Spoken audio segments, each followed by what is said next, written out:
sun hasn't fully risen yet over Mashonaland. It is the year 2000.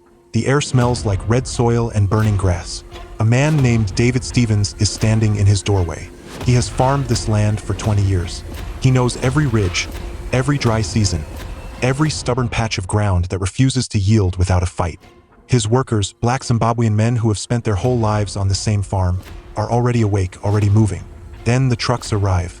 Not police trucks, not government officials with paperwork, just trucks, filled with men carrying sticks, machetes, and a fury that has been building for decades.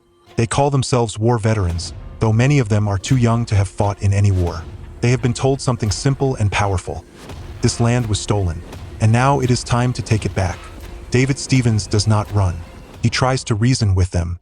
He has employed these communities. He has drilled boreholes for them. He has built schools on the edge of his property. None of that matters now. The men drag him from his farm. He is beaten. Within days, he is dead. The first white farmer killed in what will become one of the most consequential and catastrophic land reform programs in modern African history. Nobody is arrested. Nobody is charged. And Robert Mugabe, the man who built this nation, who was once celebrated across the world as a liberator, says almost nothing. What happens next will hollow out an entire country. To understand Zimbabwe in the year 2000, you have to go back much further.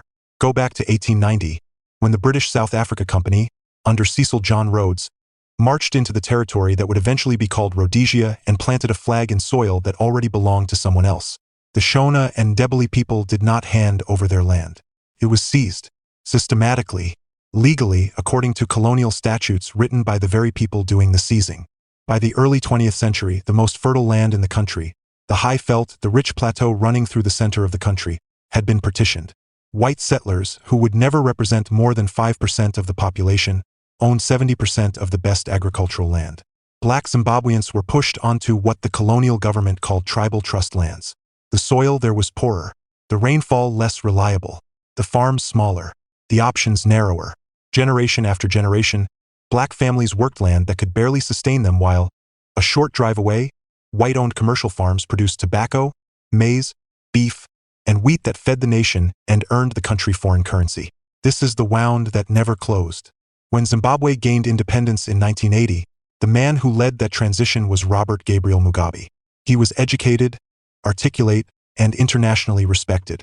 He had spent 11 years in a Rhodesian prison for his political activities, and he emerged not with bitterness as his public face, but with a message that stunned the world. Reconciliation. He stood before his nation on Independence Night and said that former enemies must now become friends. White Zimbabweans, bracing for retribution, exhaled. Many stayed. Many invested more deeply. In the 1980s and into the 1990s, Zimbabwe was called the breadbasket of Africa. That was not an exaggeration. The commercial farming sector, still predominantly white-owned, produced surpluses that fed neighboring countries. Tobacco exports were among the largest on the continent. The agricultural industry was a machine, sophisticated, mechanized, and efficient, that generated roughly 40% of the country's foreign currency earnings. But beneath that productivity, the original question had never been answered. Whose land was this, really? There were approximately 4,500 white commercial farmers in Zimbabwe by the late 1990s. They owned roughly 11 million hectares of prime land. Meanwhile, over 1 million black families were crowded onto communal lands, farming subsistence plots with hand tools, watching the seasons with anxiety rather than confidence. The disparity was not subtle. It was visible from the road.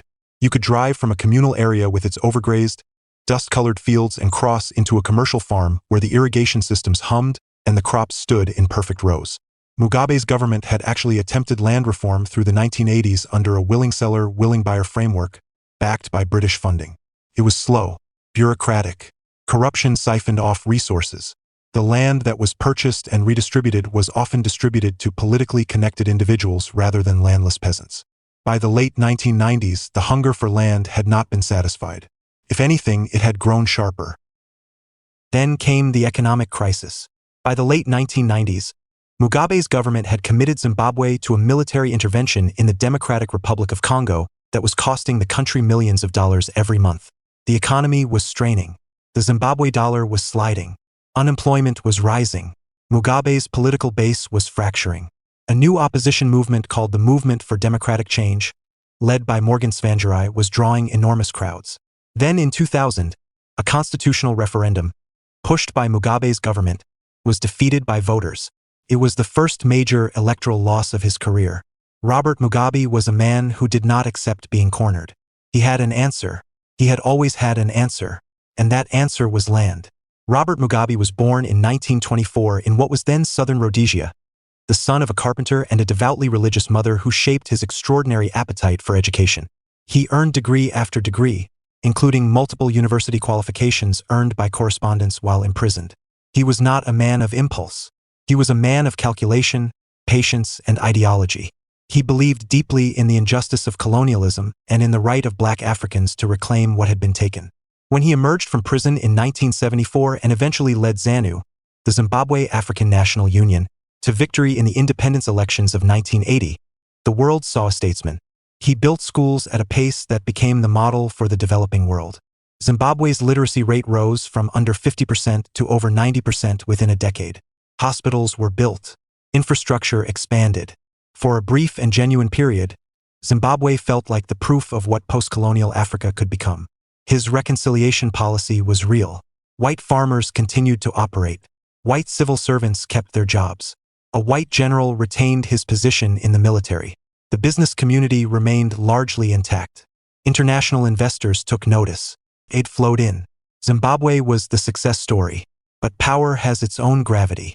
Through the 1980s, Mugabe consolidated that power with a ruthlessness that the Western press largely ignored because the economic story was so attractive. In Matabeleland, in the early 1980s, a North Korean-trained military unit called the 5th Brigade was deployed against Ndebele communities in the south of the country. The violence, known as Gukurahundi, killed between 10,000 and 20,000 civilians. It was a stain that Mugabe's government tried to bury, literally and historically. The victims were mostly black. The international community mostly looked away. By the late 1990s, Mugabe had been in power for nearly 2 decades. Power had not softened him. It had ossified him. He surrounded himself with loyalists. He suppressed dissent. He dismissed criticism as the work of Western imperialists trying to recolonize Africa through economic pressure. He had developed an ideological framework that made it impossible to question him without being framed as an enemy of black liberation. And the land question, still unresolved, still raw, was the instrument he reached for when his power was threatened. The war veterans were key to this. By the late 1990s, the Zimbabwe National Liberation War Veterans Association, led by Tsvangirai Hitler Hunsvi, had become a volatile and organized political force. These men had fought for independence. Many felt they had been forgotten, their pensions inadequate, their economic situation desperate. When they began occupying farms in isolated incidents in the late 1990s, the government watched. It did not intervene. Then came the referendum defeat in February 2000. Within weeks, the farm invasions accelerated from scattered incidents to a coordinated national campaign. War veterans moved onto properties across the country. They were accompanied, in many cases, by ZANU-PF youth militia and sometimes by uniformed police who stood by and watched rather than enforcing the law. Farm workers, black Zimbabweans who had lived and worked on these properties for generations, were beaten for not joining the invasions. Some were killed. White farmers who resisted faced violence. Courts issued orders to remove the occupiers. Police ignored the orders. Mugabe's government then passed legislation that effectively removed the legal basis for challenging the seizures at all. In April 2000, Mugabe amended the constitution to allow land seizures without compensation. The machine that would grind an entire country to dust had been switched on. Here is what the history books often skip. The land seizures were not a policy in the traditional sense. They were not organized, mapped, and executed by agricultural planners who had a vision for what would replace what was being dismantled. They were political theater fueled by genuine grievance but implemented with a recklessness that guaranteed catastrophe. The men arriving on farms were sometimes genuine war veterans with legitimate historical grievances. But they were also frequently politically connected elites, government officials, military officers, and their relatives, people who wanted land not to farm it but to possess it as a symbol of status and as a reward for loyalty to Mugabe. By 2002, the fast-track land reform program had designated virtually every white-owned commercial farm for seizure. Farmers received letters giving them 90 days, later reduced to 45 days, to vacate. Some left immediately. Some tried to negotiate. Some refused to go. Those who refused often faced violence. The scale of what was happening was almost impossible to process in real time. Over 4,000 white commercial farmers were removed from their land. Many lost not just the land but everything on it: equipment, livestock, irrigation systems, the accumulated investment of generations. Some farms had been in the same family for 3 or 4 generations. Some had been bought after independence in good faith, from willing sellers with title deeds issued by the Zimbabwean government itself. None of that provided protection. But here is what the dominant narrative, the one that stops at white farmer dispossession, so consistently misses. There were approximately 300,000 black farm workers and their families living on those commercial farms. These were people whose entire existence was rooted in the farm economy. They lived in farm villages. Their children attended farm schools. They received wages, modest but wages. They had access to farm clinics, farm boreholes, farm food supplies. When the white farmers were removed, these workers were not celebrated as newly liberated citizens. They were driven off the land. Their homes were demolished. The farm schools closed. The clinics shut down. They had nowhere to go because they were not from the communal areas and were not given any of the seized land. Approximately 1 million people, mostly black Zimbabwean farm workers and their families, were displaced and left destitute by the land seizures. They became the invisible victims of a process that was sold as their liberation. Meanwhile, the people who received the seized farms frequently had no farming experience. Irrigation systems fell into disrepair. Tractors broke down and were not replaced. Seed was not planted. The sophisticated infrastructure that the commercial farming sector had built over decades, grain storage, cold chains, input supply networks, collapsed because the knowledge and capital that sustained it had been expelled. The numbers tell the story with a brutality that no political speech can soften. Zimbabwe had been producing 1.5 million tons of maize per year before the land seizures. By 2008, it was producing less than 500,000 tons. Tobacco, the flagship crop, the foreign currency earner, the crop that had given Zimbabwe the funds to build schools and hospitals, went from 237 million kilograms produced annually to under 50 million kilograms. The commercial farming sector had employed directly and indirectly over 1 million people. Most of those jobs disappeared. The economy did not just shrink, collapsed. By 2008, Zimbabwe's inflation rate was officially measured in millions of percent, then billions. The Reserve Bank of Zimbabwe eventually issued a $100 trillion note. People carried cash in wheelbarrows not because they were wealthy but because a loaf of bread required a stack of bills too heavy to carry in a pocket. Shops were empty. Supermarket shelves held nothing. Fuel was unavailable. Hospitals ran out of basic medicines. Surgeons performed operations by torchlight. The country's life expectancy, which had been among the higher ones in sub-Saharan Africa, dropped to 44 years for men and 43 years for women by 2006. The doctors treating the sick were fleeing. The teachers educating children were leaving. The engineers maintaining infrastructure were emigrating. 3 million Zimbabweans, roughly a quarter of the entire population, left the country in the decade following the land seizures. They went to South Africa, to Botswana, to the United Kingdom, to Australia. Zimbabwe's extraordinary human capital, built painstakingly through the education investments of the 1980s, scattered across the world. Mugabe's response to all of this was to blame the West. And there is a partial truth buried in that accusation that makes it so persistently effective as a political argument. Britain had promised land reform funding in the Lancaster House Agreement of 1979 and had not delivered on that commitment consistently. Western sanctions, imposed in response to the violence and human rights abuses of the land seizures, did worsen the economic crisis. The IMF and World Bank had imposed structural adjustment programs in the 1990s that had already stressed the economy before the seizures began. Sanctions do not explain $100 trillion banknotes. External pressure does not explain how a country that fed a continent could not feed itself. Those outcomes were specific and traceable. They traced back to the destruction of a functioning agricultural system, the expulsion of experienced farmers, the collapse of farm worker employment, and the inability or unwillingness of the new landholders to rebuild what had been torn down. By 2009, Zimbabwe had effectively abandoned its own currency. The government officially allowed the use of foreign currencies. The Zimbabwe dollar, which had once been worth more than the US dollar, ceased to exist as a functional medium of exchange. It was not devalued. It was discarded. A country's currency is its economic autobiography. When it disappears, the story it was telling has ended. Robert Mugabe remained in power until November 2017. He was not voted out. He was not prosecuted. He was removed in a military coup, dressed up as a non-coup, by generals who knew the word had legal implications. When his attempt to position his wife Grace Mugabe as his successor pushed the military beyond its tolerance for dynastic ambition. He resigned in a letter read to Parliament on November 21, 2017, at the age of 93. Zimbabweans danced in the streets. There was a complex kind of joy, relief that his era had ended, but also grief for what his era had cost them. He died in September 2019 in a clinic in Singapore, a country that represents everything his rhetoric condemned. An orderly, globally integrated, economically sophisticated state built by decisive governance rather than ideological performance. He died, by most accounts, still convinced that he had been right. The land question he had used as a political weapon was real. But the solution he implemented did not give land to the landless poor with any meaningful consistency or support. A 2011 study found that over 40% of land that had been seized went to individuals who already owned other farms or who were political elites with no intention of farming.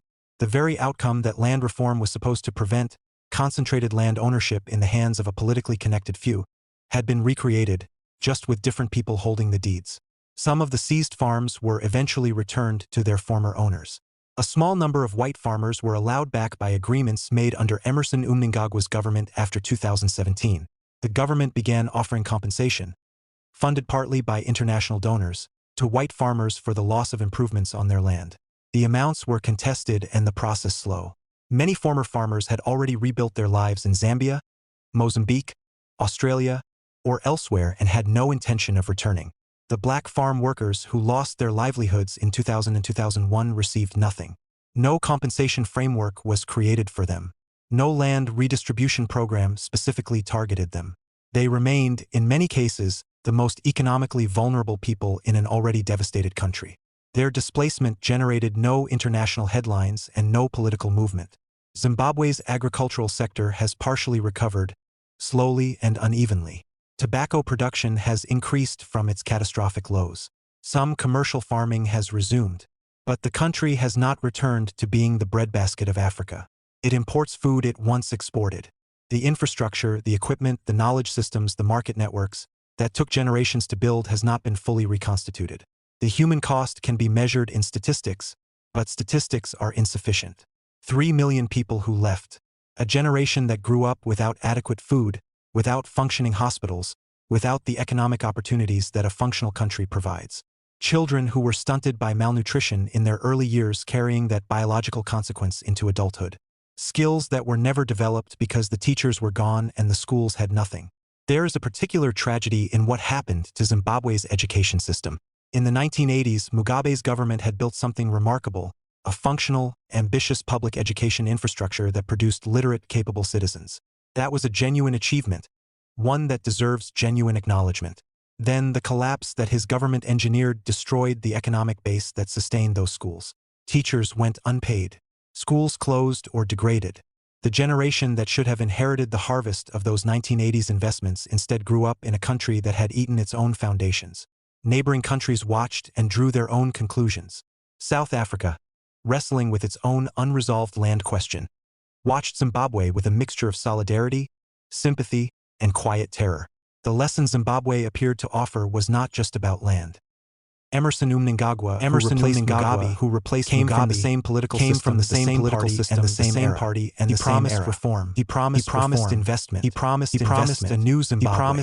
Some investors cautiously returned. But the structural issues, the lack of secure property, the fragility of rule of law, the legacy of institutional damage did not disappear because the man at the top changed. They had been built into the foundation. The white farmers of Zimbabwe became, in some quarters of the world, symbols of colonial victimhood. In other quarters, their dispossession was justified as historical corrective. Both framings are reductive to the point of dishonesty. They were human beings. Some of whose families had been in Zimbabwe for 4 generations. Some of whom had arrived after independence, who were removed from their land with violence, without due process, and without compensation, in a manner that violated the very legal frameworks that a sovereign state is supposed to uphold. That is a human rights abuse regardless of the racial identity of the victim. At the same time, the land they held was the colonial system built on the inequality it represented was real, morally visible, and morally indefensible. The demand for land reform was legitimate. The question was never whether the land should be more equitably distributed. That was always the right answer. The question was how. And the how is where the story of Zimbabwe becomes a tragedy rather than a correction. Here is the dilemma that Zimbabwe leaves, and it does not resolve. It is not supposed to. When a historical injustice is profound enough and old enough and when it has been embedded in the law, in the geography of who lives where and who owns where and who owns what, is it possible to correct it without causing harm? And if the correction causes harm, catastrophic harm to innocent people, does the original injustice justify it? Excuse it? Robert Mugabe was not wrong that the land was stolen.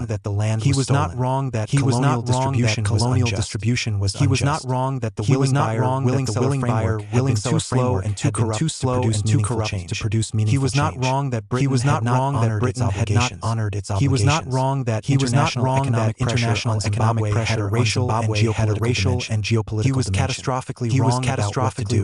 And the people who paid the highest price for that catastrophic wrongness were not the white farmers who lost land and property. Many of them rebuilt their lives. Many left with capital, with international networks. Some were devastated beyond recovery. But as a group, they had options. The people who paid the highest price were the 300,000 who lost their only livelihood and received nothing. They were the Zimbabwean children who grew up hungry in a country that had once been a food exporter. They were the patients who died in hospitals that had run out of gloves. They were the 3 million people who packed their lives into bags that were never supposed to be their destination. They paid for a decision they about a grievance they shared, with an outcome that was sold as that is not a story about white farmers. It is a story about what power does when it divorces itself from accountability. When the stated cause becomes indistinguishable from the leader's personal survival. When justice becomes a word that means something only for the people the leader decides. Zimbabwe's land was stolen by colonizers who wrote the laws to make the theft legal. Then it was stolen again by a liberation hero who wrote the laws to make the land legal. The land is still there. Stubborn and patient, the way African soil it outlasted Cecil Rhodes. It outlasted Robert Mugabe. The question that Zimbabwe keeps asking, that no government has yet fully answered, is whether the people who need it most will ever simply be allowed to work in peace. History has not answered that question yet. It is still waiting.